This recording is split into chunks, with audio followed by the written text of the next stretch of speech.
माघ मास महात्म्य। अध्याय 25। पिशाच कहने लगा कि हे मुनि, केरल देश का ब्राह्मण किस प्रकार मुक्त हुआ, यह कथा कृपा करके विस्तार पूर्वक कहिए। देवदूती कहने लगा, केरल देश में वासु नाम वाला एक वेद पारंगत ब्राह्मण था। उसके बंधुओं ने उसकी भूमि छीन ली थी, जिससे वह निर्धन और दुखी होकर अपनी जन्मभूमि त्याग कर देश देश में घूमता किसी व्याधिग्रस्त होकर मृत्यु को प्राप्त हो गया। उसका कोई बांधव न होने के कारण उसकी और्ध्ववैदिक क्रिया नहीं हुई और न ही उसकी दाह क्रिया हुई। इस प्रकार क्रिया के लोप होने से निर्जन वन में प्रेरित होकर चिरकाल तक फिरता रहा। शीत ताप भूख प्यास के दुख से हाहाकार करता हुआ वह नंगे शरीर रोता फिरता था, परंतु उसको कहीं सद्गति नहीं दिखाई देती थी। सर्वदा दान न देने से वह अपने कर्म फल को भोगता था। जो लोग अग्नि में आहुति नहीं देते, भगवान का पूजन नहीं करते, आत्मविद्या का अभ्यास नहीं करते, अच्छे तीर्थों से विमुख रहते हैं, जो दुखी लोगों को स्वर्ण वस्त्र तांबूल रत्न फल जल नहीं देते तथा छल कपट से जीविका प्राप्त करने वाले, दूसरों तथा स्त्रियों का धन हरने वाले पाखंडी कुटिल चोर, बाल वृद्ध तथा आतुर और स्त्रियों पर निर्दयता करने वाले, आग लगाने वाले, विष देने वाले, झूठी गवाही देने वाले, कुमार्ग पर चलने वाले, माता पिता भाई बहन संतान तथा अपनी स्त्री का त्याग करने वाले, जो सब तीर्थों में दान लेते हैं, पालन करने वाले, स्वामी को त्यागने वाले, गो तथा भूमि के चोर, वेदों की निंदा करने वाले, वृथा द्रोह करने वाले, प्राणियों की हिंसा करने वाले, देवता तथा गुरु की निंदा करने वाले, यह सभी बारंबार प्रेत पिशाच राक्षस तथा बुरी योनियों में जन्म लेते हैं।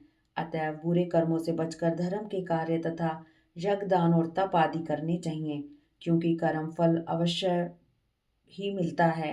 इस प्रकार प्रेत की गति देखकर पाप कर्म कदापि नहीं करने चाहिए। ब्राह्मण कहने लगा कि सब प्रकार उस केरल ब्राह्मण ने उस पर्वत पर अधिक समय व्यतीत करके एक मार्ग में एक पथिक को देखा, जो दो गगरियों में त्रिवेणी का जल लिए हुए था। आनंद पूर्वक भगवान के चरित्र का गान कर रहा था।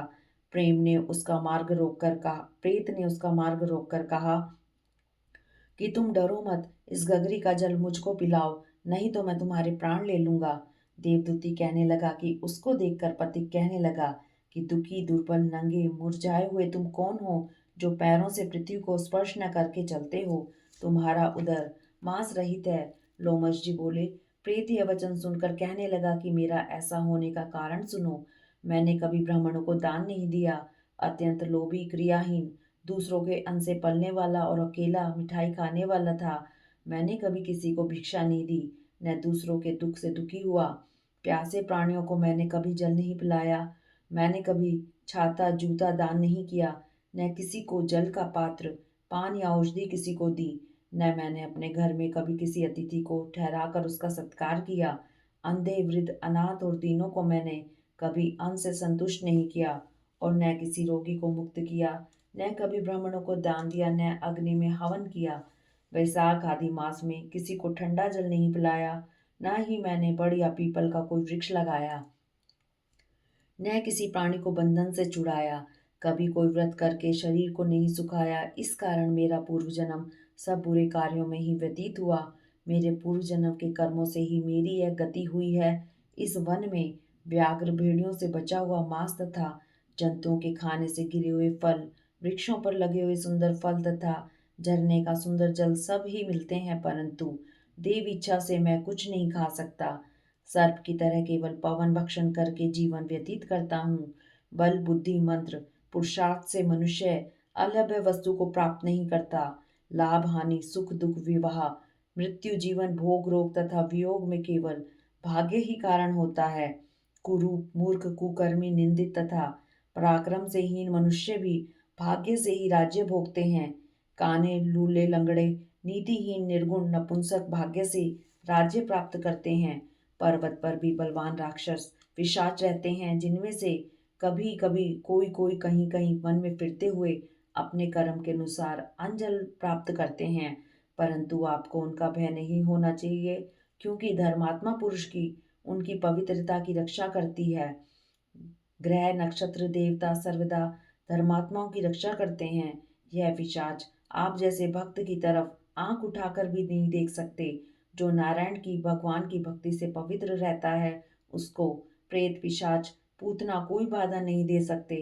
भूत पैताल पिशाच गंधर्व काकिन शाकनी ग्रह रेवती यज्ञ मात्र ग्रह भयंकर ग्रह कृत्या सर्प कुष्मांड तथा दूसरे दुष्ट जंतु पवित्र वैष्णव की तरह देख भी नहीं सकते।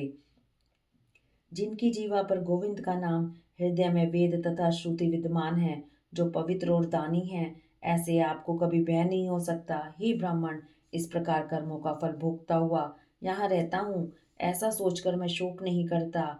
एक बार मैं जम्बालिनी नदी के किनारे पर गया था। वहां पर घूमते हुए मैंने सारस के वचनों को सुना। अध्याय 26। पति कहने लगा कि हे प्रेत, तुमने सारस के वचन किस प्रकार और क्या सुने थे, सो कृपा करके कहिए। प्रेत कहने लगा कि इसमें मैं कूरा नाम की नदी पर्वत से निकली है। मैं घूमता घूमता उस नदी के किनारे पहुंचा और थकावट दूर करने के लिए वहां पर ठहर गया। उसी समय लाल मुकुट तीखे दांतों वाला एक बड़ा बंदर वृक्ष से उतरकर जल्दी से वहां पर आया। वहां एक सारस सोया हुआ था।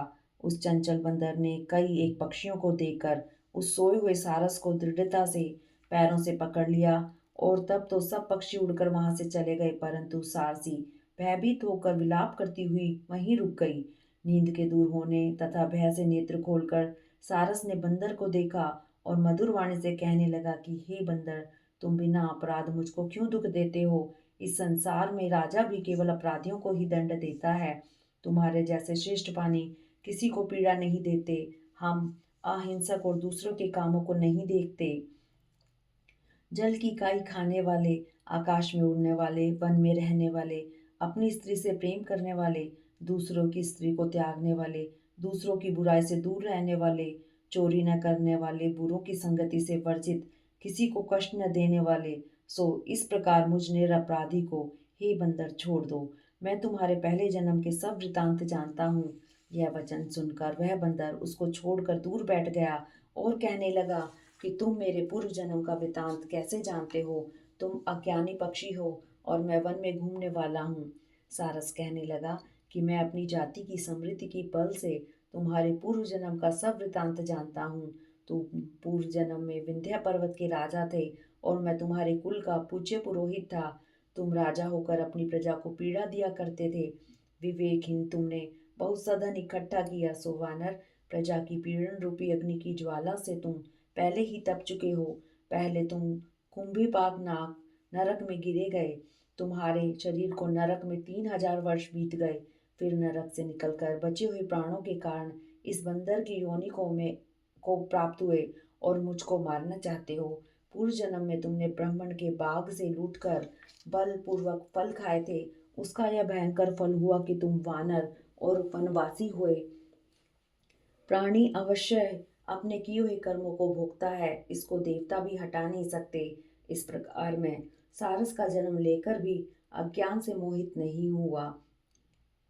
इतनी कथा सुनकर वानर कहने लगा कि यदि ठीक ही जानते हो तो बताओ, तुम पक्षी कैसे हुए। सारस कहने लगा कि मेरी दुर्गति का कारण भी सुनो। तुमने नर्मदा नदी के किनारे पर सूर्य ग्रहण के समय बहुत से ब्राह्मणों के निमित्त 100 ढेर अन्न के दान दिए थे। मैंने पुरोहिताई के बाद पुरोह पुरोहिताई के मद से थोड़ा सा ब्राह्मणों को दिया और बाकी सब मैं आप हर ले गया। इन ब्राह्मणों के द्रव्य का अपहरण करने के पाप से मैं पहले काल सूत्र नरक में और फिर रक्त कर्दुम नगर नरक में, जहाँ पर बड़े बड़े कीड़े थे और रक्त तथा पीप से भरा हुआ जल पीकर मनुष्य मुक्त हो जाते हैं।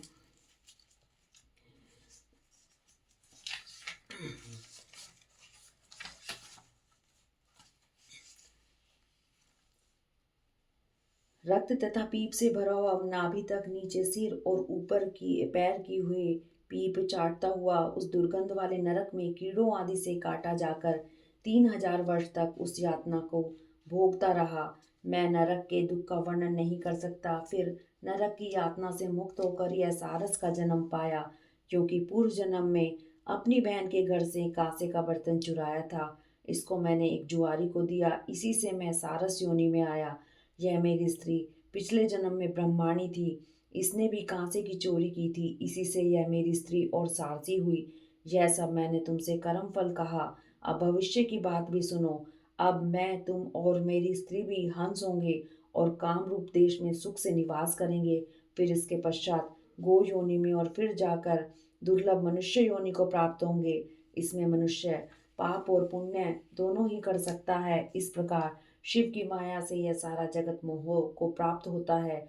न केवल हम ही परंतु इस संसार के सभी जीव प्रवृत्ति मार्ग में फंसकर अच्छे और बुरे कर्म करते और उनका फल भोगते हैं। इसलिए सब प्राणियों को धर्म का सेवन करना चाहिए। देवता, असुर, मनुष्य, व्याध, कीड़े मकोड़े सभी से यह कंटक रूपी मार्ग नहीं छूटता। केवल वेदांत जानने वाले योगी ही इस मार्ग से बच सकते हैं। इसी कारण बड़े बड़े महात्मा भी कर्म फल को टाल नहीं सकते। उपाय से तथा बुद्धि से कोई भी इसको नहीं बदल सकता। तुम पहले राजा थे, फिर नरक में गए, अब बंदर की योनि में वन वन में फिरते हो और फिर भी ऐसा ही जन्म पाओगे। ऐसा विचार कर आनंद पूर्वक और धैर्य धर कर विचरते हुए काल की प्रतीक्षा करो। तब वानर ने कहा कि पहले जन्म में मैं तुम्हारी पूजा करता था, अब तुम मुझको प्रणाम करते हो। तुम जाति के स्मरण से मेरे पूर्व जन्म के वृतांत को जानते हो। सो आनंद पूर्वक रहो, तुम्हारा कल्याण हो। तुम्हारे वचनों को सुनकर मैं मोह रहित होकर वन में विचरूंगा। प्रेत कहने लगा कि हे पथिक, मैंने नदी के तट पर वानर और सारस का यह संवाद सुना, तब मुझको बोध हुआ और मोह तथा शोक का नाश हुआ। इति श्री अध्याय 26। हरिओम तत्सत।